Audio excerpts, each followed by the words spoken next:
لیکن حضرت بابا فرید نے خادم سے بہت دفعہ عرض کی کہ اتنی اطلاع کر دو کہ طالب علم فرید حاضر ہوا ہے۔ خادم نے جیسے ہی اطلاع کی، قطب صاحب نے فرمایا اسے جلدی بھیجو، ہم اسی کا تو انتظار کر رہے ہیں۔ بابا صاحب لرزتے قدموں سے مجلس عرفان میں داخل ہوئے اور نظریں جھکائے ہوئے دو زانوں بیٹھے رہے۔ اس دوران حضرت قطب صاحب رحمت اللہ علیہ حضرت بہاؤالدین زکریہ ملتانی رحمت اللہ علیہ سے مخاطب ہوئے، شیخ یہ فرید ہے، میرا فرید۔ حضرت بہاؤالدین زکریہ نے طالب علم کی طرف محبت بھری نظروں سے دیکھا اور فرمایا ماشاءاللہ ماشاءاللہ۔ حضرت قطب الدین بختیار کاکی 8 دن ملتان میں مقیم رہے اور اس تمام عرصہ میں بابا فرید ایک خدمت گار کی حیثیت سے موجود رہے۔ ایک دن خلوت میسر آئی تو عرض کی کہ حضور یہ غلام آپ کے دامن لطف و عنایت سے مستقل وابستگی چاہتا ہے۔ حضرت قطب صاحب رحمت اللہ علیہ نے فرمایا انشاءاللہ تمہیں یہ وابستگی بھی حاصل ہو جائے گی۔ پھر جب حضرت قطب صاحب حضرت بہاؤالدین زکریہ رحمت اللہ علیہ سے رخصت ہو کر دہلی تشریف لے جانے لگے تو بابا فرید بھی آپ کے ہمراہ تھے۔ کوئی 3 منزل گزرنے کے بعد حضرت قطب رحمت اللہ علیہ نے حضرت بابا فرید سے فرمایا ابھی تم واپس جاؤ، کچھ دن تک علم ظاہری حاصل کرو، اللہ کے تخلیق کردہ دین کا مشاہدہ کرو، اس کے بندوں سے ملو کہ کون کس مقام پر کیا کر رہا ہے، پھر دہلی کا رخ کرنا، تم مجھے اپنا منتظر پاؤ گے اور گھبرانا نہیں، فرید یہ جدائی عارضی ہے۔ ملتان سے روانگی کے وقت حضرت قطب صاحب نے حضرت فرید الدین مسعود گنج شکر رحمت اللہ علیہ کو بابا فرید کہہ کر پکارا تھا، اس لیے کہ حضرت قطب رحمت اللہ علیہ کی مستقبل شناس نگاہوں پر یہ راز منکشف ہو چکا تھا کہ یہ نوجوان آنے والے دور کا بڑا بزرگ ہے۔ اسی روز سے یہ لقب دائمی حیثیت اختیار کر گیا۔ وہاں سے حضرت بابا صاحب اپنی والدہ ماجدہ کے پاس حاضر ہوئے اور حضرت قطب صاحب سے ملاقات کا پورا احوال سنایا۔ والدہ بہت خوش ہوئیں اور فرمایا مسعود مجھے اسی دن کا انتظار تھا، اللہ نے میرے گریہ نیم شب کو سنا اور میری دعاؤں میں تاثیر پیدا فرمائی۔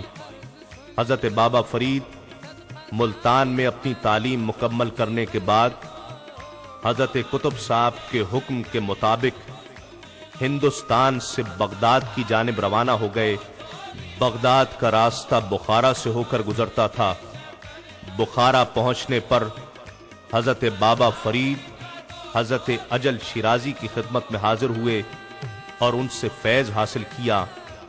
اس کے علاوہ آپ غزنی، سیوستان، بدخشاں اور قندھار بھی تشریف لے گئے اور مختلف بزرگان دین سے ملے اور فیض حاصل کیا۔ بغداد میں شیخ شہاب الدین سہروردی رحمت اللہ علیہ سے ملاقات کا شرف حاصل کیا اور کچھ عرصہ ان کی خدمت میں حاضر رہ کر فیض حاصل کیا۔ طویل سفر کے بعد آپ دہلی پہنچے اور حضرت خواجہ قطب الدین بختیار کاکی رحمت اللہ علیہ کی خدمت اقدس میں حاضر ہوئے۔ حضرت بختیار کاکی رحمت اللہ علیہ نے آپ کے ٹھہرنے کے لیے اپنے قریب ہی ایک حجرہ عطا کیا، جہاں آپ ریاضت اور مجاہدوں میں مشغول ہو گئے۔ حضرت قطب صاحب کی معیت میں آپ روحانی منازل طے فرما رہے تھے۔ 612 ہجری میں سلطان الہند حضرت خواجہ معین الدین چشتی رحمت اللہ علیہ دہلی تشریف لائے۔